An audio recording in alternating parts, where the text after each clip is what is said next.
Hi, I am Martijn and welcome to the Netherlands. This is Delft. A city of masters, monarchs, calm canals and centuries of Dutch heritage. In this Delft travel guide I show you the best things to do and see. From the old center and majestic landmarks, to Delft Blue, world-class museums and everything in between. If this Delft travel guide has given you new travel tips or maybe you just like it, please give a thumbs up or leave a comment under the video. That's the way you can help so other people can discover the video as well and I get to create new travel guides for you in the future. The closest airports to Delft are Rotterdam-The Hague and Schiphol International Airport in Amsterdam.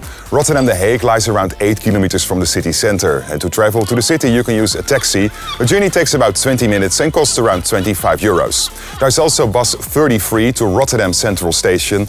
And from there you can use a direct train almost every 15 minutes. Schiphol Airport has more international connections but lies around 44 kilometers from Delft.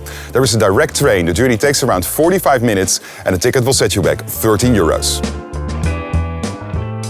Let's start the Delft travel guide with a spot you can't miss, the Nieuwe Kerk, or in English, the New Church. But it isn't exactly new, the construction started in 1396. You can see and say that the towering spire defines the city skyline.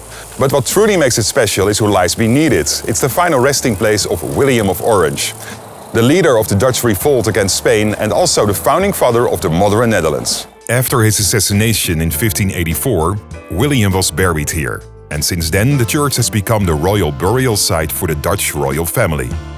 The church is a stunning example of Gothic architecture, with soaring pointed arches and beautiful stained glass windows depicting Dutch history. The 108-meter-high tower is the second tallest in the Netherlands, and climbing its 376 steps offers one of the most impressive panoramic views in the country. On a clear day you can see Rotterdam, The Hague and even the North Sea. The beating heart of Delft is the Market Square, with cafes, restaurants, shops and stunning views from every corner. It is one of the largest and oldest town squares in the Netherlands. On one side stands the new church and on the other the City Hall, a Renaissance jewel rebuilt in the early 1600s after a fire. Designed by the famous Dutch architect Hendrik de Keyser. The building showcases intricate carvings and symbolic details. Today the square is home to a bustling Thursday market and some events. You already saw the new church, but there is also the Old Church, or Oude Kerk in Dutch. This one dates back to 1246 and is one of the oldest buildings in the city. The tower leans because the ground next to the canal is soft and it already happened during the construction. And that's the reason they call it the Leaning Tower of Delft. Inside, the church is a quiet resting place for Johannes Vermeer, the world-famous painter known for the girl with the pearl earring. In a moment more about the place where you can see his art.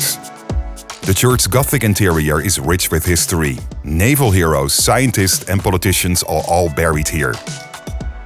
The stained glass windows, with some modern ones replacing those broken in World War II, show both faith and national pride in bright colors. In a moment you will explore Delft from the water and the less medieval city gates still standing. This building, the Prinsenhof, may look peaceful right now, but in the past, inside these walls, a bullet changed Dutch history forever. Once it was a monastery and also the residence of William of Orange, but on July the 10th, 1584, it became the site of his assassination. And you can still see the bullet holes inside. At the moment, Prinsenhof is closed for renovation, but of course you can take a look outside.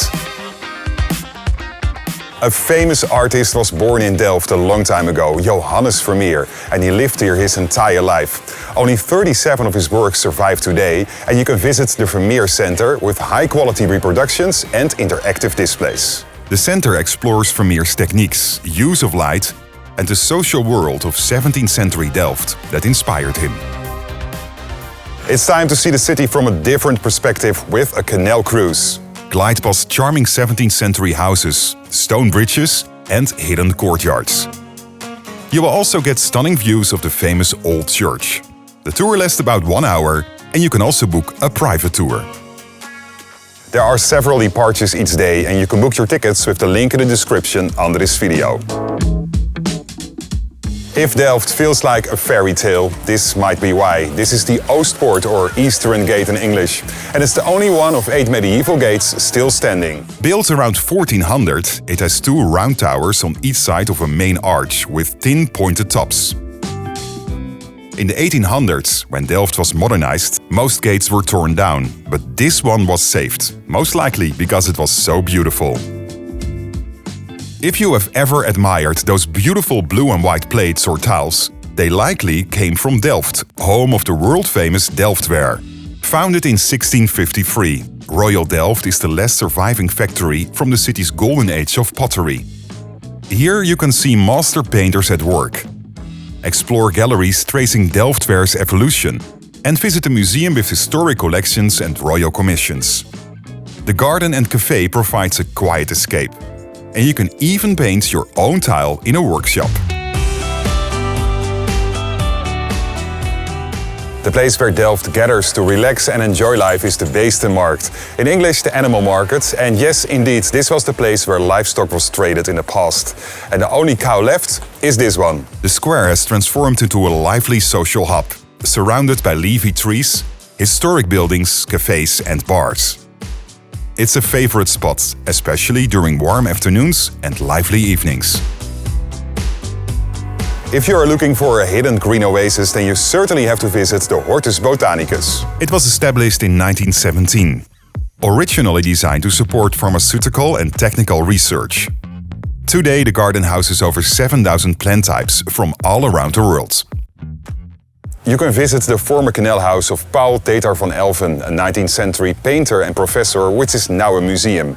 And the house has been preserved in almost original condition. Inside you will find classical copies of old masters, porcelain, antique furniture and the artist's personal effects. Paul had explicitly stated in his will that these belongings should be preserved in his house, as a museum.